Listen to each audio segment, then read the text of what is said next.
הסדר מרבין בשמחה. חג פורים מתקרב, ואיתו העניין הגדול להרבות בשמחה. רבי נחמן, שהכיר היטב בנפש האדם, וידע כמה קשה לכל אחד מאיתנו להיות בשמחה. כמו שאומרים שטבע האדם למשוך את עצמו למראה שחורה ועצבות, ולכל אחד יש מלא איסורים, אבל למרות זאת אמר לנו שמצווה גדולה להיות בשמחה תמיד. מסופר על רבי אליעזר רוקח מאמסטרדם שהיה נערץ בעיני מלכת הולנד. פעם אחת בעת סעודת פורים עליזה נכנסו אל הרבי רצים מאת המלכה, לבקש רחמים על עמה, כי סכרי הולנד נפרצו והשיטפון מאיים להציף את כל המדינה.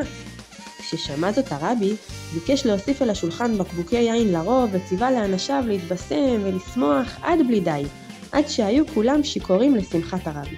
לעת ערב הגיעו שליחי המלכה לבשר כי נעצר השיטפון וחלפה הסכנה, ברוך השם. כשראו השלוחים את תלמידיו השיכורים של הרבי, הבינו כי בעת הסכנה השתכרו ולא עסקו אז בתפילה. סיפרו זאת למלכה ומיד שלחה לקרוא לרבי והביע בפניו תמיהה.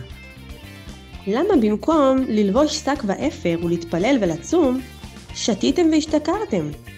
שאלה בפליאה. ענה לה הרבי על כן ואמר, רצונו של בורא עולם שנשמח ונשתכר בחג פורים, ודווקא מתוך השמחה נזכה לברכות וישועות. ואכן, גם אסתר המלכה אמרה למרדכי כאשר לבש שק ואפר והתפלל לבטל את גזירת המן, כי אין לבוא אל שער המלך בלבוש שק.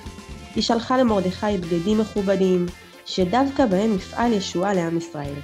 כי כמו שאפשר לפעול ישועות מתוך שברון לבב, כך אפשר לפעול ישועות דווקא מתוך שמחה.